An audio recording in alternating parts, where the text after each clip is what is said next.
Mary, don't hit me. So I was going to get the band to go off stage, but I actually want the band to hear this. So there are an awful lot of very clever people in the band, and a few weeks ago, Michael, Rudy, please get ready right now.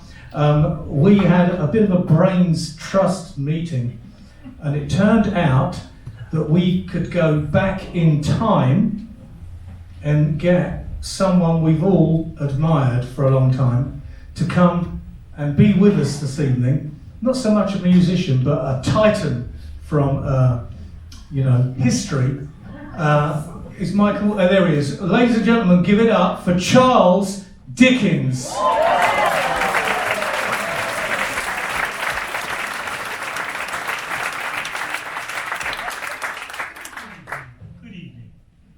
Endeavored in this ghostly little book to raise a ghost of an idea which shall not put my readers out of humor with themselves, with each other, with the season, or with me.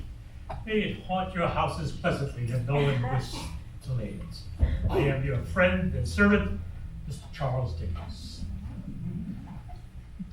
Stave 1, Marley's Ghost. Marley was dead to begin with. There's no doubt whatever about that. The register of his burial was signed by the clergyman, the clerk, the undertaker, the chief mourner. Scrooge signed it, and Scrooge's name for his good upon change for anything he chose to put his hands to. Old Marley was as dead as a doornail. Mind, I don't mean to say that I know of my own knowledge what there is particularly dead about a doornail.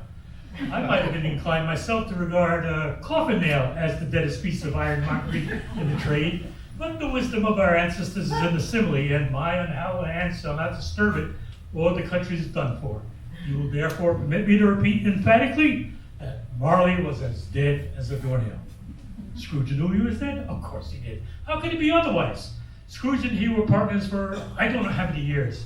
Scrooge was his sole executor, his sole administrator, his sole assign, his sole residual legatee, his sole friend, his sole mourner. And even Scrooge was not so dreadfully cut up by the sad event that he was an excellent man of business on the very day of the funeral and solemnized it with an undoubted bargain. The mention of Marley's funeral brings me back to the point I started from. It must be perfectly understood that Marley was dead, otherwise nothing could come from the story I'm about to relate. If we were not perfectly convinced that Hamlet's father died before the play began, there would be nothing more remarkable than his taking a stroll at night and easterly wind upon his own ramparts than there would be in any other middle-aged gentleman rashly turning out after dark in a breezy spot, say, St. Paul's churchyard, for instance, literally to astonish his son's weak mind.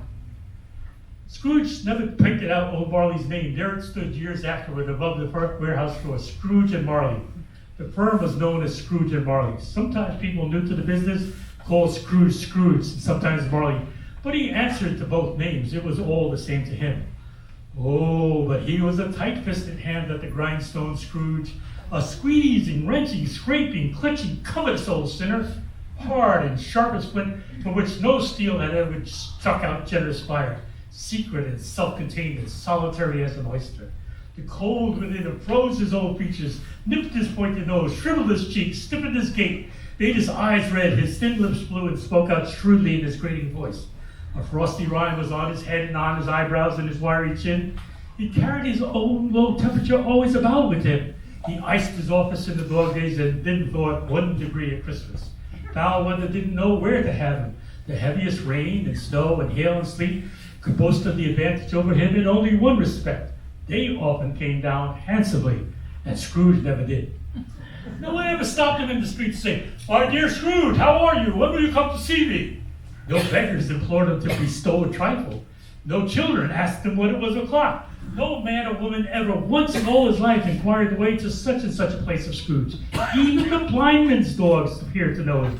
And when they saw him coming on, would tug their owners into doorways and up courts, and then would wag their tails as if they said, "No eye is all is better than an evil eye, dark master." But what did Scrooge care? It was the very thing he liked to wedge his way along the crowded paths of life, warning all human sympathy to keep its distance.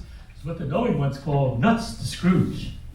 Once upon a time, of all the good days in the year, on Christmas Eve, old Scrooge sat busy in his counting house. It was cold, bleak, biting weather, foggy withal, and candles were flaring in the windows of neighboring offices like ruddy smears upon the palatable brown hair. The door of Scrooge's counting house was open, that he might keep an eye on his clerk, who in a dismal little cell beyond the soiled tank was copying letters. Scrooge had a very small fire, but the clerk's fire appeared to be one coal, but he couldn't replenish it, for Scrooge kept the coal box in his own room, and so surely as the clerk came in with the shovel, the master predicted that they would be have to part.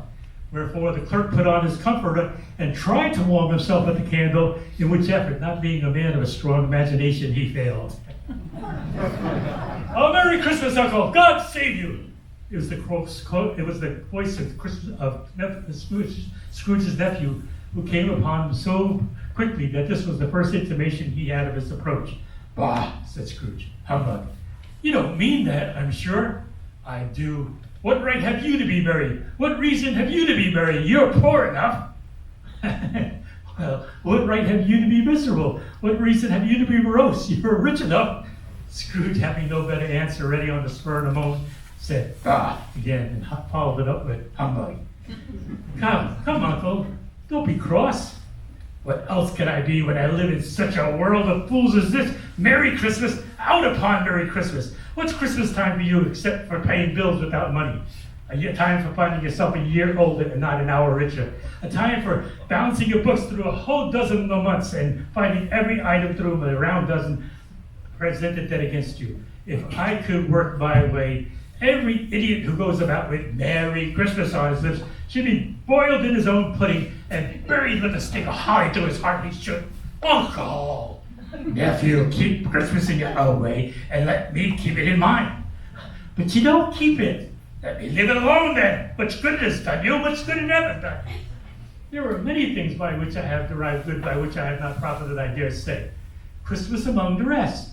But I am always sure that when I see Christmas time come round, apart from the veneration due to its sacred name and origin, if anything belonging to it can be apart from that, as a good time, a kind, forgiving, charitable time, the only time I know of in the long calendar of the year when men and women seem by one consent to open their shut-up hearts freely and think of people below them as if they really were fellow passengers to the grave and not another race of creatures bound on other journeys. And therefore, Uncle, though it has never put a scrap of gold or silver in my pocket, I believe it has done me good and will do me good. And I say, God bless it. The clerk in the tank involuntarily applauded. Becoming immediately sensible of his impropriety, he poked the fire and extinguished the last frail spark forever. Michael Reed, wonderful. Okay, listen, we're going to take a break. Go and get a drink, stretch your legs, buy a CD. We'll see you shortly. Thank you so much.